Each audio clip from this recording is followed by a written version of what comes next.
We start here this hour. Police are maintaining their presence in Thembisa this morning. It follows deadly protests yesterday which claimed 4 lives. Frustrated residents took to the streets to voice their anger over the cost of electricity and rates.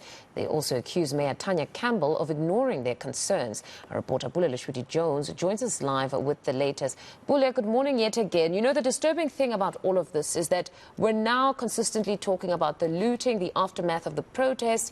But can we at least in this hour tackle the issues that had taken them to the streets? There was a concern that there was a reduction or complete scrapping of free water and electricity for indigent homes. Is this in fact the case? Have you confirmed that they no longer get the free water and electricity?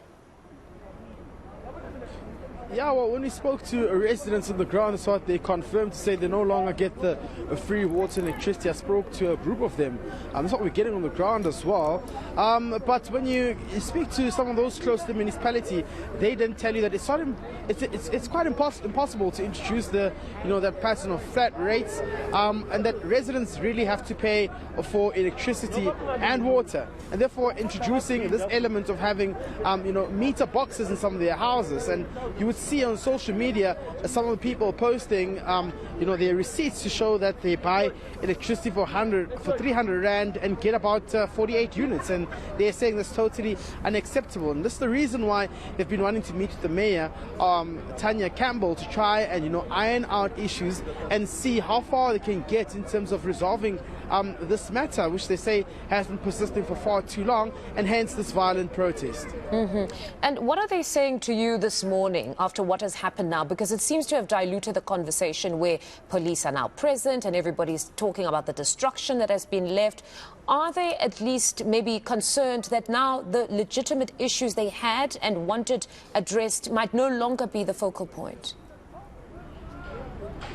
Well, for them, as much as it's business as usual today, they believe that this is sending a strong message, and that destroying and erupting into anarchy is sending a strong message to the relevant authorities, of course, being the mayor. But you and I saw what happened earlier on. It was quite dangerous. We saw how these public facilities were actually being vandalized and being destroyed as well, which was a bit of a problem. So what we now understand here is that the MMC for Community Safety will be visiting this area to speak to some of the residents.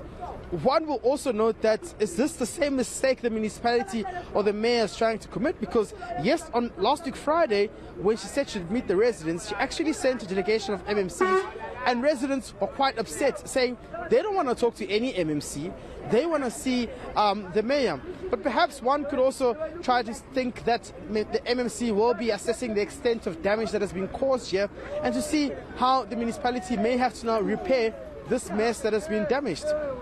But what we're witnessing here is just unseen visuals as well of one resident who's actually not being controlled, and of course doing unseen things. She's now being warned by police officials to actually move away here. But the damage has already been caused in this area here. Of course, vehicles were torched yesterday, and this kind of damage, I believe, could stem, or rather go into the millions, costing the municipality once again to try and repair these facilities.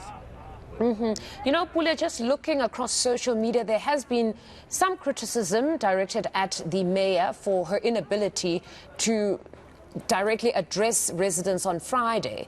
What are they saying now? Because she's committed at least to see them this coming Friday. Are they satisfied with that, or they will continue to protest until the very day when she comes face to face with them?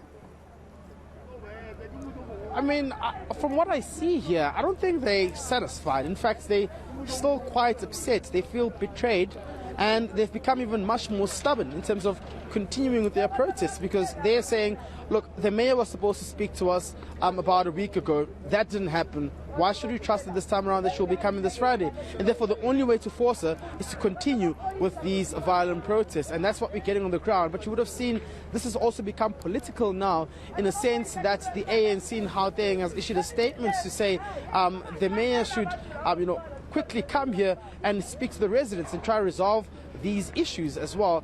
Of course, criticizing the DA-led coalition government. But politics aside, on the ground, the issues are still the same. Hopefully the mayor may be coming up with a strategy and a plan to see how it will be speaking to the grievances of these residents here. I mean, we've been up since just about 6 a.m. and we've seen the extent of damage that has been done throughout the Thembisa township, which one may believe also contributes to the economy of this municipality.